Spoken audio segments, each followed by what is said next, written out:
Hello guys, welcome back to my YouTube channel. আমি প্রদীপ। আজকে আমি যেতে চলেছি মঙ্গলগঞ্জ নীলকুঠি। চলো তোমাদের সাথে দেখা হবে, অনেক মজা হবে, কথা হবে এবং আমরা আজকে জানবো নীলকুঠি সম্বন্ধে কিছু কিছু জিনিস এবং নীলকুঠিতে কী আছে। চলো টাটা। দেখা হচ্ছে সবার সাথে। তোজো, এই তোজো, টাটা।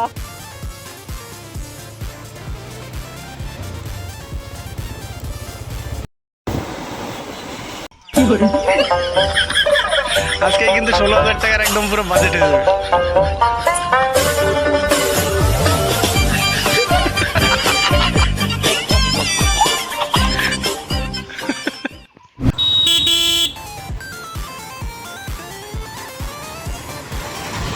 গাইস, আমি পৌঁছে গেছি নীলকুঠি।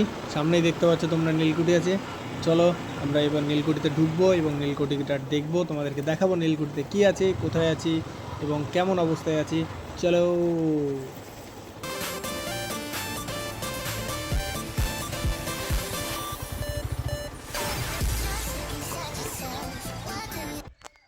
এখানে আসতে হলে আপনাদের শিয়ালদা থেকে আপনারা বনগা থেকে বাসে সিন্দ্রাণী কিংবা নলডুগুরি নেমে ওখান থেকে আপনারা আসতে পারেন টোটো কিংবা অটো করে। মঙ্গলগঞ্জ বললেই আপনাদের নিয়ে চলে আসবে।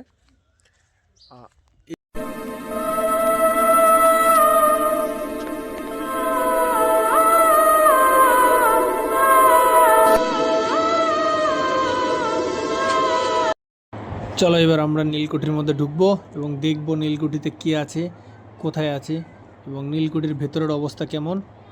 তোমরা দেখতেই পাচ্ছ এই যে নীলকুঠির ভেতরের অবস্থাটি পুরোপুরি জরাজীর্ণ অবস্থা।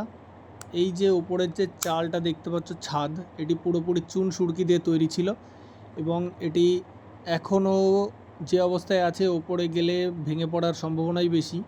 সেই কারণে এই ওপরে যাওয়া বারণ আছে। তবুও আমি যাব এবং তোমাদেরকে দেখাবো ওপরে কোন দিক দিয়ে যাওয়া হতো। চলো আমরা উপরের দিকে যাই।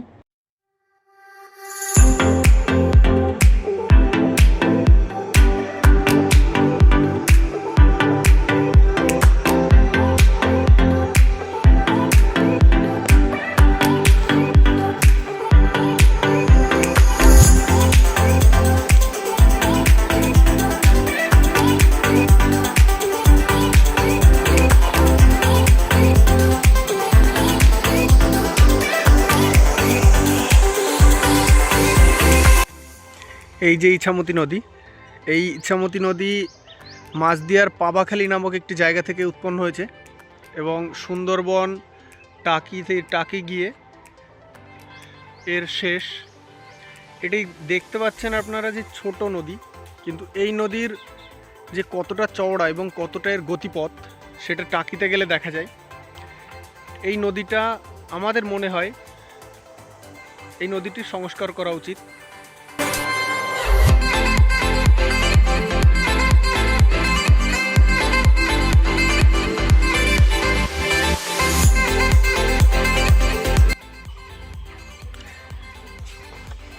এখানে আপনারা এই রাইডিংগুলোও পাচ্ছেন এবং এর সাথে সাথে নৌকা রাইডগুলো পাবেন। আসুন, ঘুরুন এবং দেখুন।